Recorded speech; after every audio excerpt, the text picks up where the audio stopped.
अलग अलग पदाधिकारी, आप सबको मेरा बहुत बहुत साधुवाद, बहुत बहुत आशीर्वाद।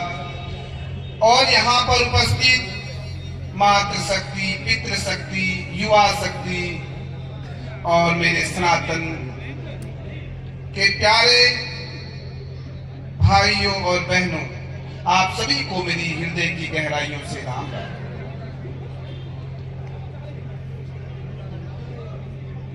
आप सभी हिंदू सम्मेलन में अपने समय को निकाल कर आए हैं और मैं चाहूंगा कि यहां पर आप आए हैं तो यहां से कुछ लेकर जाएं। जब आप मंदिर में जाते हैं, देवालय में जाते हैं, गौधाम में जाते हैं या अन्य अन्य धार्मिक स्थलों पर जाते हैं, आपको पता नहीं चलता, आप गंगा स्नान करते हैं और आपके जीवन में कितनी अद्भुत घटनाएं होती हैं जो हम इन नेत्रों से नहीं देख सकते, जो इन कानों से नहीं सुन सकते। न जाने जन्मों जन्मों के कितने पाप हमारे साथ होते हैं, वो सब भस्म हो जाते हैं। ये सम्मेलन हिंदुओं के हृदय पर परिवर्तन करने के लिए है। शास्त्रों में कहा गया है, त्रेतायाम मंत्र शक्तिश्च ज्ञान शक्ति कृते युगे द्वापरे युद्ध शक्तिश्च संग शक्ति कलो युगे, संग शक्ति कलो युगे। कलयुग में श्रेष्ठ जो है वो संगठन की शक्ति है। सतयुग में ज्ञान शक्ति, त्रेता में मंत्र शक्ति और द्वापर में युद्ध शक्ति। परंतु कलयुग में वो संगठन सज्जनों का हो या दुर्जनों का, जीत संगठन की ही होगी। इसलिए मेरे प्यारे सनातनियों, अलग अलग जातियों में मत बटो, क्योंकि धर्मियों को हराना चाहते हो, उन विधर्मियों को हराने के लिए एकजुट होना पड़ेगा, क्योंकि कलयुग में संगठन के बिना विजय हो ही नहीं सकती। आज ये हिंदू सम्मेलन हर हिंदू के लिए गौरव उत्सव है, क्योंकि पूर्व कालखंड में सनातन समाज को, सनातन हिंदुओं को और हमारी परंपरागत सांस्कृतिक विरासतों को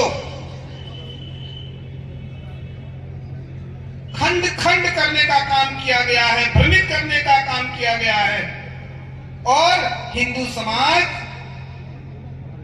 जहां चार लोग एकत्रित हो नहीं पाते थे, चार हिंदुओं को एकत्रित करना हंसी और मजाक सा लगता था, परंतु राष्ट्रीय स्वयंसेवक संघ ने इस विचारधारा को तोड़ दिया, इस विचारधारा को अनेक अनेक संघर्षों से मिटा दिया। और आज भारत में 80,000 से ज्यादा हिंदू सम्मेलन हो रहे हैं और एक एक हिंदू सम्मेलन में हजार हजार लोग एकत्रित हैं, लगभग बता रहे हैं। तो इन हिंदुओं का ये जो संगम है, ये गौरव उत्सव नहीं तो और क्या है। मेरे प्यारे सनातनियों, गौरव उत्सव तो हम मना रहे हैं, पर क्या हम इस गौरव उत्सव के साथ अपने आत्मा का मूल्यांकन कर रहे हैं क्या? हम अपने समाज का मूल्यांकन कर रहे हैं क्या? आज हम सबको लगता है देश में सबसे बड़ी समस्या आतंकवाद है। मैं ये नहीं कहता कि आतंकवाद समस्या नहीं है, आतंकवाद समस्या है, पर उससे भी बड़ी समस्या हमारे अपने समाज में है और उस समस्या के कारण हम स्वयं हैं। समस्या हम अनदेखा कर रहे हैं उन समस्याओं को। मेरे प्यारे सनातनियों, सोचो, जो समस्या मैं आपको बताने वाला हूं उसका एक चलचित्र अपने नेत्रों में देखो। आज करोड़ों युवा नशे के शिकार हैं, कोई ड्रग्स का नशा, कोई मदिरे का नशा या अन्य अन्य नशों के कारण। आप सोचिए,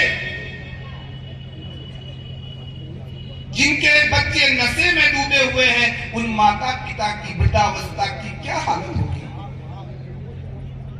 करोड़ों युवा नशे में हैं, न जाने कितने बहनों के घर उजड़ गए। मेरे प्यारे सनातनियों, न जाने कितने अनाथ हो गए, न जाने कितने बच्चे दर दर दर भटक रहे हैं। अब बताइए, इसका जिम्मेदार कौन है? हमारे घर की पीड़ा है तो हमें ही समाधान निकालना पड़ेगा। दूसरी समस्या, आज गांव, कस्बे, शहर, अन्य अन्य स्थानों पर अगर आप देखते हैं, हर 5वें घर में एक बहन डिवोर्स लेकर घर बैठी है। मेरे प्यारे सनातनियों, हमारे सनातन में, क्योंकि हम सनातन परंपरा की बात कर रहे हैं, सनातन जीवन शैली है, हमारे सनातन में विवाह विच्छेद का कोई शब्द नहीं है। जो शब्द हैं डिवोर्स, तलाक, ये विधर्मियों के शब्द हैं। आप देखिए, और इन विधर्मियों के इन शब्दों का सबसे ज्यादा प्रयोग, सबसे ज्यादा दुख हमारी माताओं बहनों, हमारे घर परिवार को सहना पड़ रहा है। इसके जिम्मेदार कौन है? बच्चों की शादी करके, कन्या का विवाह करके हम माता पिता भगवान भजन में लग जाते थे, तीर्थ यात्राओं में गमन करते थे, साधु संतों के दर्शन करते थे, और वही माता पिता शादी.com, जीवनसाथी.com में अपने बच्चे, अपने कन्याओं के रिज्यूम डाल रहे हैं। क्या स्थिति हो गई है? इसका जिम्मेदार कौन है? ये मंथन करने का विषय है। मेरे प्यारे सनातनियों, मेरे प्यारे हिंदुओं, इनका निदान है, हमारे पास निदान है इसका। क्योंकि सनातन परंपरा हमारे जन्म जन्मांतर के पापों को, ब्रह्मा के द्वारा लिखे हुए लेखों को मिटने की तप की शक्ति हमारे पास है। हम सनातनी हैं। अपने घर का वातावरण, अपने घर का माहौल सनातन माहौल बनाइए, आध्यात्मिक माहौल बनाइए। जो बिटिया कान्हा जी की सेवा करती होगी, जो नाम सिमरन करती होगी, जो रामचरितमानस का स्वाध्याय करेगी, उसे पता होगा कि परिवार के क्या संस्कार है, समाज के संस्कार है, पति का क्या धर्म है, पत्नी का क्या धर्म है। स्वाध्याय है ही नहीं, खत्म हो चुका है। जब इस तरह का वातावरण होगा, उसके जीवन में कैसी भी समस्या आएंगी, कैसे कैसे कष्ट आएंगे, वो उन सारे कष्टों से निकल जाएगी। मेरे प्यारे सनातनियों, जब वो अपना आइडल मां काली को मानेगी, दुर्गा को मानेगी, तो कोई विधर्मी उनकी तरफ आंख उठाकर देखने का दुस्साहस भी नहीं कर सकता। और जो युवा अपना आइडल हनुमान जी को मानेगा, वो नशे से तो दूर रहेगा, पर किसी पर स्त्री की तरफ दृष्टि भी नहीं करेगा। और अगर किसी विधर्मी ने दृष्टि कर दी तो उसके आंख निकालने में भी देरी नहीं करेगा। मेरे सनातनियों, तो ये समस्या आतंकवाद से ज्यादा बड़ी इसलिए मैं कहता हूं, इससे हमारे घर टूट रहे हैं, हमारे घर बिखर रहे हैं। अपने घर का माहौल बदल दीजिए। हम तीर्थ यात्राओं पे तो जाते हैं, तीर्थ यात्राओं की मर्यादा बच्चों को सिखाइए। संतों से मिलन की संस्कार पद्धति बच्चों को सिखाइए, और आप देखेंगे कि आपके बच्चों को ये जो संस्कार, ये नींव का ऐसा पत्थर होगा कि उनके जीवन में आने वाली बड़ी बड़ी समस्याएं समाप्त हो जाएंगी। इसके गुनहगार हम स्वयं हैं। तो आज सर्वप्रथम मैंने वहीं से बात शुरू की कि हम कुछ लेकर जाएं। एक चीज, हम अपने घर के माहौल और वातावरण को बदले। हम रहते तो एक दुनिया में हैं, पर हम सब की दुनिया अलग अलग है। हमारा परिवार हमारी दुनिया है, और उस परिवार की खुशी हमारे सनातन संस्कृति से पैदा होगी।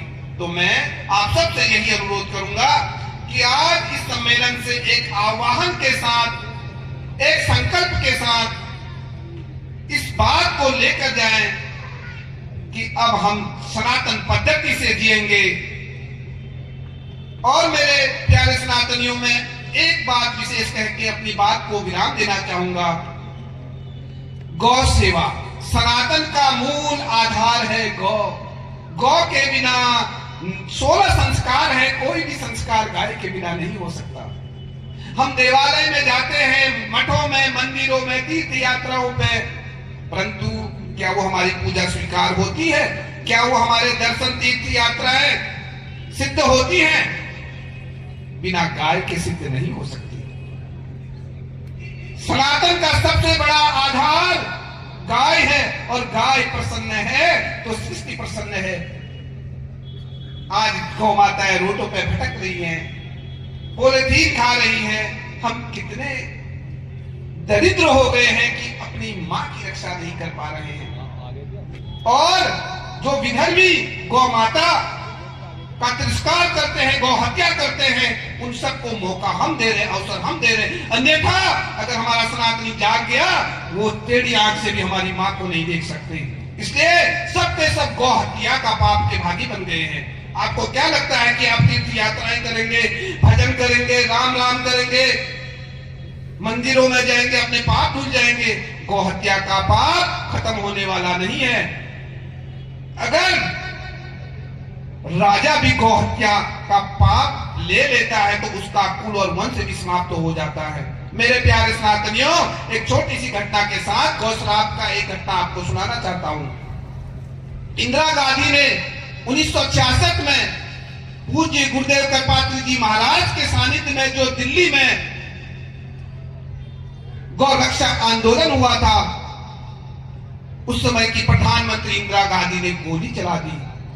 कई संत मारे गए, कई गौ माताएं मर गई।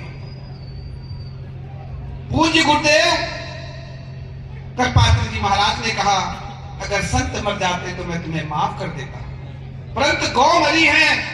गोपाष्टमी का पावन दिन था और तेरे कुल का नाश भी गोपाष्टमी को होगा। और इसका परिणाम यह हुआ, इंदिरा गांधी गोपाष्टमी के दिन आवास में मरी, राजीव गांधी मद्रास में मरे और संजय गांधी आकाश में मरे। और आज कुल की क्या स्थिति है देख लो। एक एक सनातनी को सीख लेना चाहिए कि सबसे पहले हमारे जीवन का आधार गाय होगी। अरे हम गाय सेवा नहीं कर सकते क्या? 2 रोटी नहीं दे सकते गाय को? और अगर तुमने जीवन में गौश्राप ले लिया, क्योंकि जिस रोड पर, जिस गली में, जिस कॉलोनी में, जिस गांव में गाय भटक रही है, वो सब गौश्राप के भागी बन जाते हैं। और जो गौश्राप के भागी बनते हैं, उनका कुल कभी खुशहाल नहीं हो सकता, उनका वंश समाप्त हो जाता है। तो मेरे प्यारे सनातनियों, तो गौ रक्षा के लिए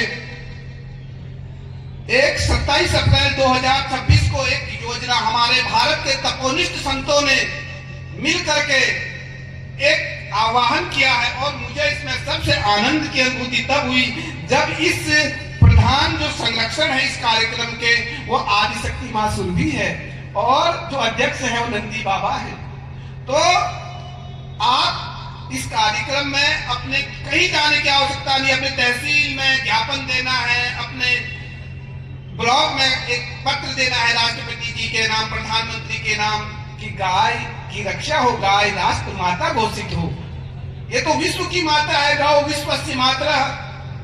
तो जब भी आप इस कार्य को करें तो आपके हृदय में बड़ी संतोष की अनुभूति होगी और आपके पितृ भी तृप्त होंगे और देवता भी आशीर्वाद देंगे, क्योंकि जो गौ सेवा है ये राम का काम है, ये कृष्ण का काम है। और अगर ये सेवा हम करते हैं तो समझ लीजिए कि राम और कृष्ण ने हमारा हाथ पकड़ लिया है। इसी के साथ अपनी वाणी को विराम दूंगा। जय गौ माता, जय गोपाल। भारत माता की, भारत माता की, भारत माता की।